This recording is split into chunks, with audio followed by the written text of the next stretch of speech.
श्री मां काली पूजनोत्सव समिति के सम्मानित अध्यक्षगण, सम्मानित सभी सदस्यगण, सम्मानित सभी अभिभावकगण एवं आज इस कार्यक्रम की अध्यक्षता कर रहे स्थानीय सम्मानित मुखिया श्री संतोष बाबू जी, राष्ट्रीय जनता दल के प्रदेश के नेता मनोज वर्मा जी, हमारे जिला के नेता रिटायर्ड मिलिट्री मोहम्मद जाकिर हुसैन साहब, यहां उपस्थित सम्मानित पूर्व मुखिया संघ के अध्यक्ष वर्तमान पैक्स अध्यक्ष श्री मदन हाजरा जी, सम्मानित हमारे बेला के सामाजिक पुरोधा ललित बाबू, सम्मानित उप मुखिया चंदन जी, सम्मानित मुनिंदर बाबू, कपिल देव बाबू, सम्मानित हमारे सभी अभिभावकगण जिनका मैं नाम नहीं ले सकूं, उनके लिए मैं दिल से आभार व्यक्त करता हूं, उनसे माफी चाहता हूं। आज के इस मंच के सबसे ज्यादा वयोवृद्ध एवं सामाजिक न्याय के सबसे मजबूत एवं हम लोगों के गार्जियन, राष्ट्रीय जनता दल के निर्माता, राष्ट्रीय जनता दल के अनवरत अध्यक्ष रहे श्री राम प्रसाद बाबू जी आज हम लोगों के मंच पर उपस्थित। हम आप लोगों के बीच में बाधा नहीं बनना चाहते।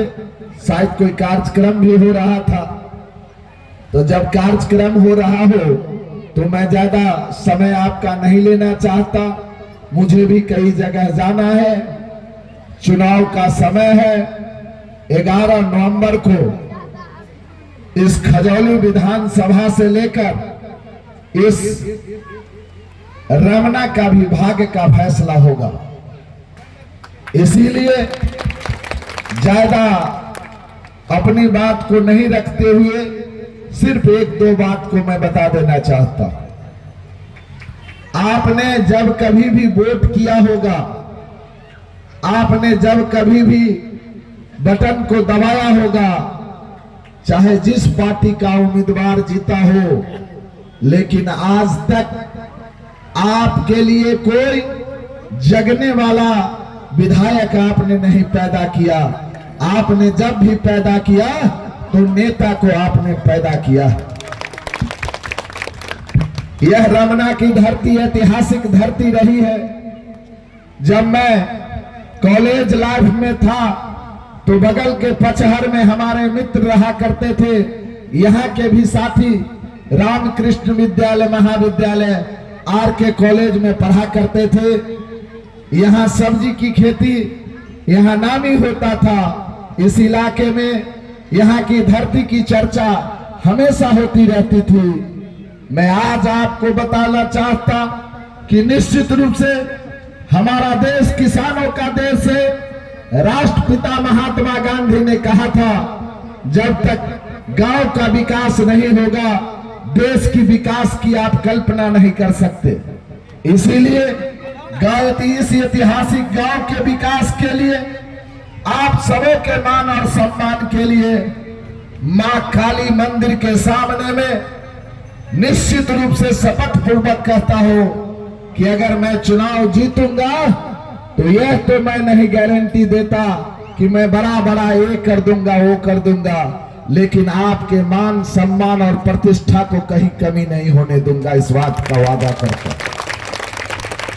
मैं आप ही प्रखंड के 1952 के बाद पहली बार जयनगर प्रखंड से कोई राष्ट्रीय पार्टी ने अपना उम्मीदवार की घोषणा किया है। मैं राष्ट्रीय जनता दल के उम्मीदवार के हैसियत से, महागठबंधन के उम्मीदवार के हैसियत से आपके बीच में मैं आया। मैं आपसे पूछना चाहता हूं कि आज जयनगर को कौन ऐसा षड्यंत्रकारी ताकत है जो जयनगर को मिटाना चाहता है।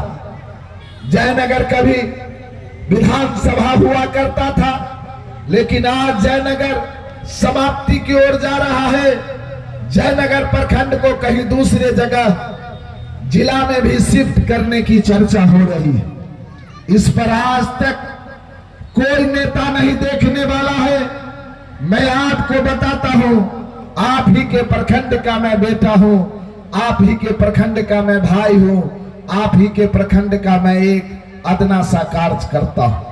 मैं आपको बता देना चाहता, निश्चित रूप से आपके गांव के मान सम्मान प्रतिष्ठा के साथ जयनगर प्रखंड के भी इतिहास को मैं आगे बढ़ाने का काम करूंगा। इस बात को आपको हम विश्वास दिलाना चाहते हैं। हम कहना चाहते हैं कि हम लंबी लंबी बातें नहीं करना चाहते। हम पहले ही कहा है कि मैं नेता नहीं हूं, मेरा कोई इतिहास नेता का नहीं रहा है। नेता मूल रूप से मैं सामाजिक कार्य करता हूं। मैं कहता हूं दावे के साथ, बहुत सारे लोग, आज सोशल मीडिया का जमाना हो चुका है, आज हमारे सबों के हाथ में मोबाइल है। नेता किसी के दरवाजे पर भी जाता है तो फोटो खींचकर फेसबुक पर लोड कर देता है। निकालिए यहाँ के जो भी उम्मीदवार चुनाव लड़ रहा है, किसी एक हॉस्पिटल में किसी एक व्यक्ति के लिए अगर अपना ब्लड डोनेट करते हुए फोटो डाला हो तो मैं आपका जिंदगी भर गुलामी गछूंगा। कोरोना काल में जो इस क्षेत्र का वर्तमान विधायक है, अगर कोई काम किया हो तो आप उससे जरूर पूछिए। अगर कोई उसके पास फोटो है तो मैं आज इस रमना के धरती से उसे कहता हूं कि सम्मानित विधायक जी, आप उस फोटो को डालिए, क्योंकि कोरोना काल में अपने लोग भी घर को छोड़ दिए थे। लेकिन एक नहीं, 100 से ज्यादा लोगों को आपका यह बेटा अपने जान का परवाह किए बिना लोगों के लिए ऑक्सीजन से लेकर ब्लड की व्यवस्था करने का काम किया है। यह हमारे फेसबुक आईडी पर लोड है, आप उसे देख सकते हैं। मैं पहले ही कहा हूं, मैं किसान का बेटा हूं, मैं मजदूर का भाई हूं। आप अगर कोई विधायक रात में अगर किसी किसान के खेत में बांध पठाकर अगर बांध कर रखवारी करके खेत का सिंचाई किया हो तो मैं उसे कहता हूं कि फेसबुक पर फोटो डालिए। मैं एक नहीं, 100 बार कई जगह बांध पर बैठकर किसानों के लिए आंदोलन करता रहा। जरूरत पड़ा तो बड़े से बड़े जो पदाधिकारी है उससे भी टकराने का काम हमने किया है। मैं आपसे पूछना चाहता हूं, आप जयनगर प्रखंड के अंदर रहते हैं, हम सब किसान के बेटा है। आपके दाखिल खारिज के नाम पर कितना पैसा लिया गया, और वो दाखिल खारिज करने वाला कोई और नहीं, वह सीओ था, सीओ। और सीओ का परम यहाँ पर योगदान होता है स्थानीय विधायक के अनुशंसा से।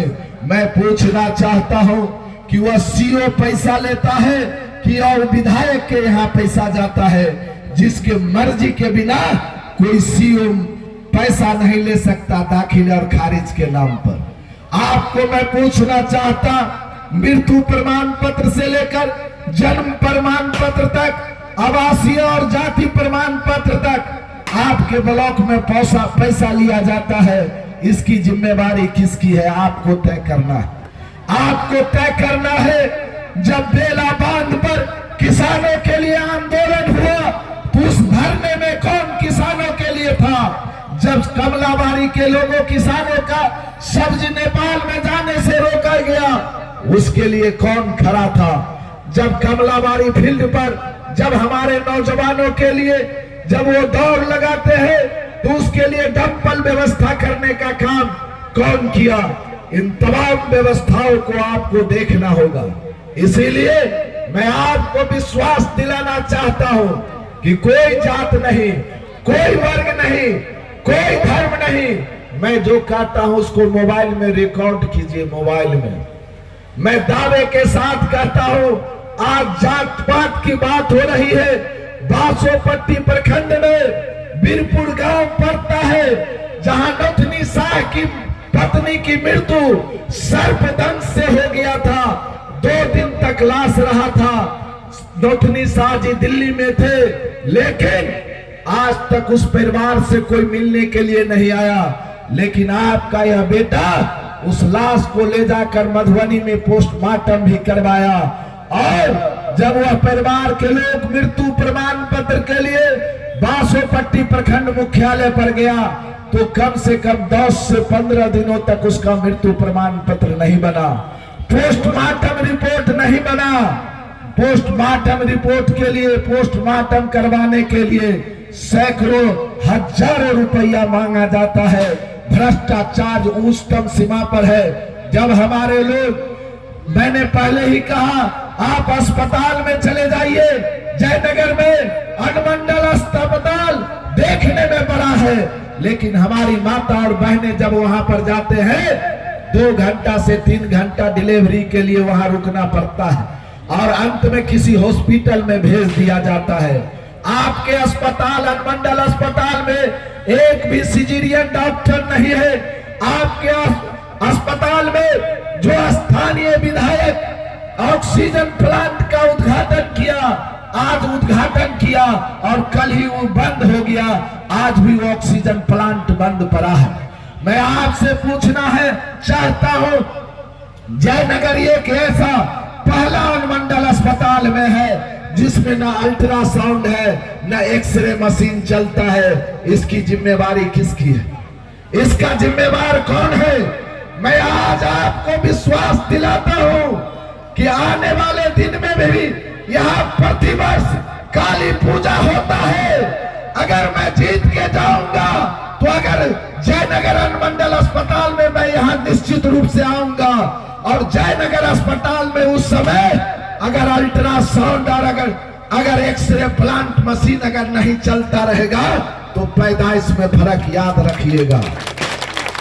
मैं आपको बताता हूं, हमारी सरकार बनने जा रही है तेजस्वी जी के नेतृत्व में, और निश्चित रूप से 14 नवंबर को हमारी सरकार बनेगी। जरूरत पड़ेगा तो अगर ऐसी समस्याएं हैं जिस समस्या के समाधान के लिए विधानसभा के पटल पर आवाज भी उठाऊंगा, जरूरत पड़ेगा तो धरना भी दूंगा, जरूरत पड़ेगा तो जयनगर ब्लॉक को भी जाम करूंगा, और जरूरत पड़ेगा तो मैं इस्तीफा भी करूंगा। याद रखिएगा, मेरा घर बैरा है, आप पता कर लीजिएगा। यह 4था बार, हमारी माँ भी मुखिया है 2 बार से, पिताजी मुखिया थे, हम मुखिया थे। लगातार 4-5 वर्ष, 4-5 टर्मों से हमारे ही परिवार के लोग, हम लोग ही मुखिया बनते। इसका कारण क्या होता है आप वहां जाके पता कर लेंगे। कभी 200-100 वोट से हम लोग नहीं जीतते हैं, 1000, 1500, 2000, 2200 में होता है। इसीलिए साथियों, मेरे बारे में भी, मेरे क्रियाकलाप के बारे में भी जरूर आप बैरा जाके पता कर लीजिएगा, और स्थानीय विधायक के भी बारे में पता कर लीजिएगा। जब सुखाड़ पड़ा था तो बासोपट्टी में सबसे पहला टैंकर पानी का भेजा, उसका नाम ब्रजकिशोर यादव था। याद रखिएगा, सम्मानित विधायक जी के दरवाजे के सामने में था वो। इसीलिए साथियों, ऐसे लोगों को से आपको सावधान रहना है जो सिर्फ जात के नाम पर वोट मांगता हो, जो वर्ग के नाम पर वोट मांगता हो, जो धर्म के नाम पर वोट मांगता हो। मैं आपसे मैं वोट मांगने के लिए आया हूं, आपके इज्जत, प्रतिष्ठा, मान, सम्मान के लिए। मैं आपसे प्रश्न करने के लिए आया हूं। बहुत सारे लोग, हजारों लोग हैं। मैं आपसे पूछना चाहता हूं, जब हम लोग गरीब आदमी हैं, जब हम इलाज नहीं करवा पाते अपने पैसे से किसी बड़े बड़े हॉस्पिटल में, जहां बड़े बड़े धनदार सेठ इलाज कराते हैं, तो हम लोग सरकारी हॉस्पिटल का रास्ता पकड़ते हैं। लेकिन याद रखिएगा, जब हम इलाज कराने के लिए IGMS में जाते हैं, जब हम PMCH में जाते हैं, जब हम एम्स पटना में जाते हैं, तो हमारा कोई पैरवीकार नहीं होता है।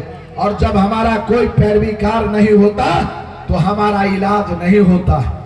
इसीलिए साथियों, मैं आपको विश्वास दिलाना चाहता हूं कि आपके इस इलाज के लिए आपका बेटा जब परीक्षा देने के लिए पटना जाता है तो वह रात में कहां सोता है मालूम है? वह रात में अपने गरीबी की मार को झेलते हुए अपने उस परीक्षा देने वाले छात्र साथी किसी हॉस्पिटल, किसी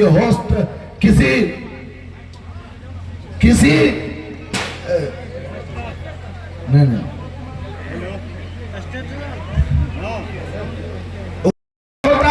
जिसके कारण से वो होटल नहीं ले पाते हैं, और जब वो स्टेशन पर सोते हैं अपने उस बैग में जिसमें उसका एडमिट कार्ड होता है वो अपने सिरहाना में लेते हैं। सवेर में पता चलता है कि उसका झोला गायब हो गया। वह रोते बिलखते पटना के स्टेशन से आता है। मैं आपसे वादा करता हूं कि चुनाव जीतने के बाद आप ऑन रिकॉर्ड कीजिए, चुनाव जीतने के बाद 24 घंटा के अंदर पटना में दलान खोलूंगा, उसका नाम होगा मानव सेवा समिति। मानव के लिए मैं वहां पर दलान खोलूंगा। पहली प्राथमिकता आपकी होगी, बाद में पूरा जिले के लिए होगा। जो कोई 24 घंटा के अंदर फोन करेंगे, मेरा वेबसाइट होगा, आपके लिए मैं वहां पर व्यवस्था करूंगा। सरकार जब अलॉटमेंट करे, लेकिन मैं कहीं न कहीं फ्लैट भाड़ा पर लेकर आपके लिए रहने का व्यवस्था करूंगा। मेरी लड़ाई गरीबों की लड़ाई है। अमीर तो 5 मंजिला, 3 मंजिला, 5 स्टार, 3 स्टार, 2 स्टार होटल में रह लेते हैं, लेकिन गरीब कहां रहेगा? कभी आप IGMS में जाइएगा, आपको पता चलेगा कि पुर्जा कटाने में कितना समय लगता है। लोग 3 बजे भोर में नंबर लगाता है, 9 बजे दिन में नंबर लगता है, और 12 बजे में आपको पता चलता है कि डॉक्टर उठ के चला गया। मैं आपको बताता हूं, आपके इलाज के लिए मैं ऐसी व्यवस्था करूंगा कि जैसे ही हमको सूचना होगा, मेरा वहां पर आदमी होगा। आप जैसे ही जयनगर से ट्रेन से, एम्बुलेंस से यहां से चलेंगे, वहां पर आपका नंबर लगा रहेगा। याद रखिएगा, ब्रज किशोर उसका नाम। हम गरीब के लिए लड़ना चाहते हैं। लोग एक बार कोई सामाजिक राजनीतिक पद पर जाता है तो उसका सिस्टम बदल जाता है। ब्रज किशोर यादव इतने दिनों तक मुखिया इनके परिवार के लिए लोग रहा। 2020 में हमने अलग से चुनाव लड़ा था, उसकी संपत्ति को आप देख लीजिए, हमने एफिडेविट किया था आपके इसी जयनगर अनुमंडल में। इस बार एफिडेविट किए हैं। 4-5 बरस में हमने 4 बीघा खेत अपना बेचा है आम आवाम के लिए, किसान मजदूर के लिए, दलित शोषित के लिए। और आने वाले भी दिन में हमारा कोई कल्पना है नहीं है कि हम पेट्रोल पंप खोले, कोई राइस मिल खोले, कोई बड़ा बड़ा काम करे। हमारा मन है जिसका कोई नहीं होगा उसका हम होंगे, यही मेरा अभियान है। इन्हीं शब्दों के साथ मैं जाना चाहता हूं। सिर्फ आपसे हाथ जोड़ के निवेदन करना चाहता हूं, मैं महागठबंधन का उम्मीदवार जरूर हूं, लेकिन मैं आपका उम्मीदवार हूं, आपका बेटा हूं, आपका भाई हूं। बहुत सारे लोग कहते होंगे कि नेता जो बोलता है वो करता नहीं है। याद कीजिएगा, मैं अपने यहां चुनाव जीतने से पहले कहा था कि मैं चुनाव जीतूंगा तो 26 जनवरी को एम्बुलेंस लाऊंगा। आप हमारा फेसबुक को खोलिए, आपको पता चल जाएगा। इसीलिए पहले आपको रहने की व्यवस्था मैं करूंगा, फिर मैं आगे फिर चर्चा करूंगा। साल में प्रति साल पूरे विधानसभा में जो कार्य करूंगा उसको आपके सामने में रखूंगा। मेरा एक नारा रहेगा, जिसकी जितनी भागीदारी उसकी उतनी हिस्सेदारी। एक एक बूथ से आम लोगों के बारे में पता चलेगा। आप अगर हमें सब दल, सब जात, वर्ग, धर्म से ऊपर उठकर एक बार आपका यह बेटा आपसे हाथ जोड़कर भीख मांगता है कि 11 नवंबर को आप जरूर लालटेन छाप पर बटन दबाइएगा। आपने कई को एमएलए बनाया है, एक बार आप भी इस गरीब के बेटा को बनाइए। अगर मैं नहीं काम करूंगा, आपके पास पावर रहेगा, जो अगला विधानसभा होगा या तो मैं चुनाव नहीं लड़ूंगा, और लड़ूंगा तो आप कान पकड़ के हटा दीजिएगा। इसी तरह से किसी तरह से बहला फुसला कर मुखिया जी को कहिएगा कि आप यहाँ पर हमको लेते आएगा और आप हमसे क्वेश्चन कीजिएगा, आप हमको मोबाइल दिखाइएगा कि आपने जो जो कहा था उसमें कौन कौन काम किए।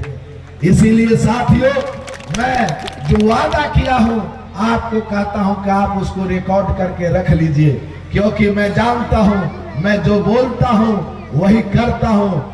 मेरा साथियों, बहुत सारे लोग, एक मैं नारा दिया हूँ कि जितना नेता पानी नहीं बांटता है उससे ज्यादा हमने खून बांट दिया। पूरे विधानसभा में कोई भी ऐसा पंचायत नहीं होगा जिस पंचायत में मैं अपने साथियों के द्वारा खून बांटता हूँ। जब परसों मेरा नामांकन चल रहा था, लेकिन उससे एक रात पहले मनमोहन के मुसहर समुदाय के व्यक्ति, जिसको कोई ले जाने वाला नहीं था, हमने अपना साथियों को भेजकर सदर हॉस्पिटल में 1:30 बजे रात में ब्लड डोनेट करवाने का काम किया। मैं पूरे बिहार में फर्स्ट ऐसा व्यक्ति हूँ जिसके पास 356 डोनेटर कार्ड है मेरे पास।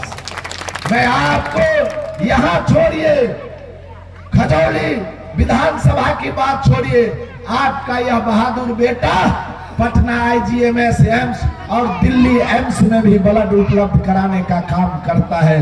आप उसको देख सकते हैं। ब्लड हमसे कौन लेता है? जो गरीब होता है, नहीं तो जो अमीर होता है उसके साथ तो लंबी फहरिस्त चलता है, उसको तो 10-10 डोनेटर मिल जाता है। इसीलिए मैं बार बार कहता हूं कि गरीब की कोई जात नहीं होती है, किसान की कोई जात नहीं होती है, चाहे वो उनका धान बगल के किसी भी किसान का, चाहे वो जो भी जात हो, उनका जो फसल लहलहाता है तो उनकी आत्मा की संतुष्टि उसी फसल से होता है। इसीलिए साथियों, आपसे मेरा निवेदन है, आग्रह है, प्रार्थना है कि आप खूब बढ़िया से समझ लीजिएगा, सोच लीजिएगा। अगर आपको लगेगा कि इस जयनगर प्रखंड के इस बेटा को हमारी जरूरत है, तो आप जरूर 11 तारीख को लालटेन छाप पर बटन दबाइएगा। अगर लगे कि अगर नहीं आवश्यकता है तो आपको मैं प्रणाम करता हूं, आपको मैं नमस्कार करता हूं, फिर भी आपके लिए मैं हमेशा हर वक्त खड़ा रहूंगा। इन्हीं शब्दों के साथ मुझे कई जगह जाना है, आपसे विदा हो रहा हूं, लेकिन आपको मैं कहना चाहता हूं कि दुनिया में बहुत सारे लोग मिलेंगे, दुनिया में बहुत सारे लोग मिलेंगे, सही लोग बहुत कम मिलेंगे। जब सभी छोड़ देंगे साथ आपका, तो हर मोड़ पर खड़े हम मिलेंगे। साथियों, हमने देखा है इस चीज को, जब हम हॉस्पिटल में जाते हैं, आप हमको फोन कीजिएगा, मैं विधायक भी बन जाऊंगा तो मैं किसी दूसरे विधायक की तरह घर में नहीं सोऊंगा। 12 बजे रात में अगर फोन आएगा, अगर हमारे साथी उपलब्ध रहे तो रहे, नहीं तो ब्रज किशोर आपके स्टेचर के नजदीक खड़ा नहीं मिला तो पैदाइश में फर्क याद रखिएगा। मेरी लड़ाई कोई विधायक बनने की नहीं है, मेरी लड़ाई है कि एक बार खजौली के इतिहास को परिवर्तित किया जाए, एक नया रास्ता बनाया जाए। जयनगर में छोटी लाइन थी तो छोटी गाड़ी चलती थी, बड़ी लाइन बनी, सरकार जिसका बने लेकिन उस पर बड़ी लाइन ही आएगा। एक बात हम कह देना चाहते हैं, जब कभी भी कोई घटना होता है, हम उन परिवार से मिलने के लिए जाते हैं। इस बीच में 6 महीना में जो नेता सब है इस क्षेत्र का, उसके फोटो को आप निकालिएगा, चाहे वो विधायक हो चाहे जो हो। मैं बरसों बरस से उस परिवार से मिलता रहा, लेकिन इस 6 महीना में जिस परिवार से हमने मिला, उस परिवार से लोग मिला, लेकिन किस परिवार से मिला? जो अमीर था, जो गरीब था। कारी साहब के पत्नी के मृत्यु के बाद कारी साव के परिवार से कोई नहीं मिला, उसके लिए ब्रज किशोर यादव खड़ा रहा। आप इनरवा में चले जाइए, सरवन सादा जो ट्रेन में कट के मर गया, रेलवे कोर्ट में मैंने केस करवाया, 8 लाख रुपया उसको मिलेगा, उसका लड़ाई मैं लड़ा। आप चले जाइए सिरियाही बिनटोली में, उस 20 बीन की मृत्यु सर्पदंश काटने से हुआ, उसकी लड़ाई कौन लड़ा? वो ब्रज किशोर यादव था। कदवाही में सर्प काटने के बाद जो मृत्यु हुई, उस परिवार के लिए कौन लड़ा? उसका नाम ब्रज किशोर था। आप तारा टोल बिनटोली में चले जाइए, 2 बच्चिया की मृत्यु नदी में डूब जाने के कारण हुआ, उसकी मृत्यु कौन हुआ? कौन लड़ा? मैं लड़ा। आप कमलाबाड़ी में चले जाइए, आज भी मैं उस बाबा को धन्यवाद देना चाहता जिन्होंने जब वो पूर्ण रूप से स्वस्थ होकर आए, आप पता कर लीजिएगा, मैंने उसे ब्लड उपलब्ध करवाया था। आप चले जाइए खजौली में, आज से करीब 15-20 रोज पहले एक कुटी है जिसमें एक बड़े संत हैं, जिसको जब उनको ब्लड की आवश्यकता हुआ DMCH में, जब उनको ले जाने की बारी आई तो लोग उनको भर्ती करा दिया था, लेकिन कोई देखने वाला नहीं था। हमको पटना जाना था, साथियों ने सूचित किया, 3 दिनों तक 2 दिनों तक रुक के मैंने उसका इलाज करवाया। आप चले जाइए, उसके बारे में आप पूछ लीजिएगा। जो वो काली पूजा होता है खजौली में, उस साइड उसी मंदिर के बगल में, उसी रेलवे गुमकी के बगल में उनका वो मंदिर है। मैं जो कहा हूँ एविडेंस के साथ कहा हूँ, मैं जो बोला हूँ वो आपके मोबाइल में रिकॉर्ड है। अगर आप तो कहीं झूठ हो तो इसमें किसी दूसरे दल के भी कार्यकर्ता होंगे। मैं आपको कहता हूं कि आप जरूर लगाइएगा कि आपने क्या किया है। इसीलिए साथियों, इन्हीं शब्दों के साथ, आशा और विश्वास के साथ आप तमाम ग्रामवासियों का चरण कमल स्पर्श करते हुए, इस मेला में आए हुए तमाम माता बहनों का प्रणाम करते हुए, आप नौजवान साथियों का इनकलाबी अभिनंदन करते हुए आप सबों से विदा लेना चाहता हूं कि 11 तारीख को जरूर आप वोट करेंगे। किसी जात, वर्ग, धर्म, संप्रदाय, किसी पार्टी को एक बार छोड़कर एक बार विचार कीजिए, एक बार मौका दीजिए। अगर आपने कितने को विधायक बनाया, कितने को आपने पेट्रोल पंप दिया, कितने को आपने क्या क्या किया, एक बार मेरे लिए भी सोचिए। अगर हमारी कथनी और करनी में अंतर हो जाए तो जरूर किसी न किसी रूप में यहाँ पर आऊंगा।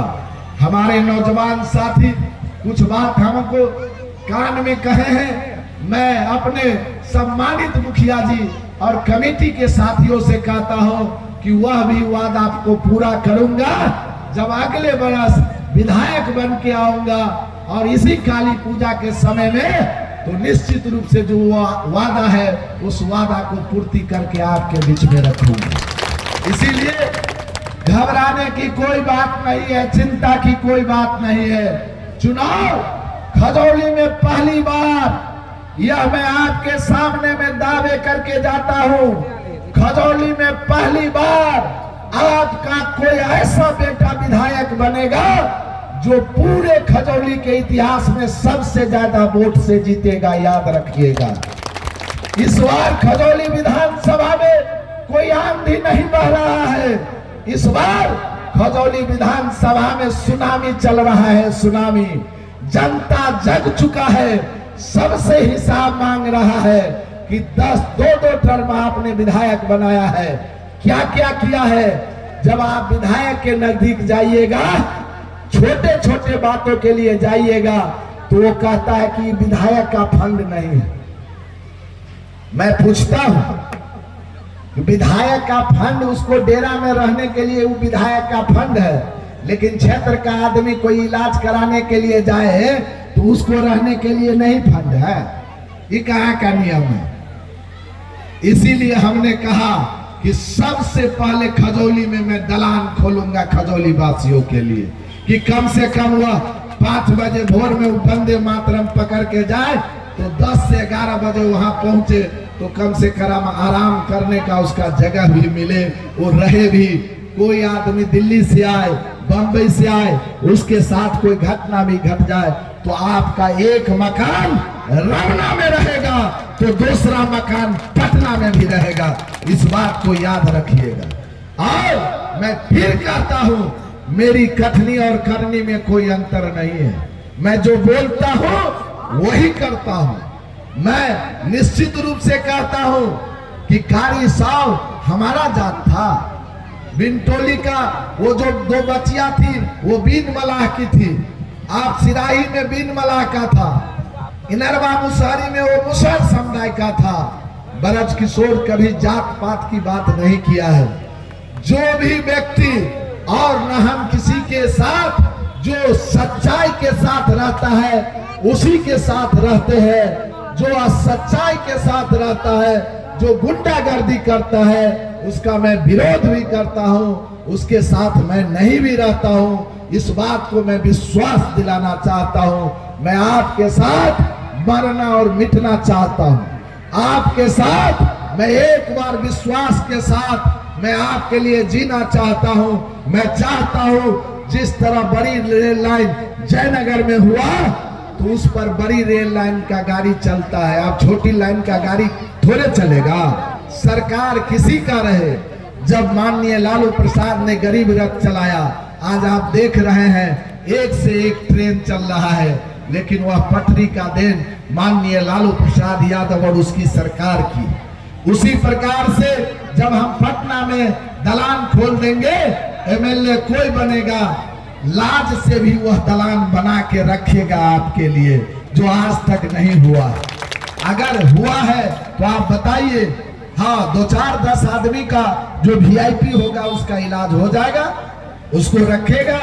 वो विधायक प्रतिनिधि होगा, वह विधायक का कुटुंब होगा, वह विधायक का के लिए काम करता होगा। लेकिन आम आवाम के लिए अगर बताइए कभी विधायक अपने आवास का फ्लैट का नंबर का कार्ड किसी को दिया है तो आप बताइए। अगर दिया है तो आप हमको बताइए। ऐसा नहीं करता कोई विधायक। लेकिन मैं आपको कहता हूं 24 घंटा में मैं दलान खोलूंगा। यही मेरा सबसे बड़ा अभियान है। मैं जानता हूं बड़े बड़े मुद्दा पर चर्चा होते रहते हैं, देश प्रदेश पर तो भाषण होता रहता है, लेकिन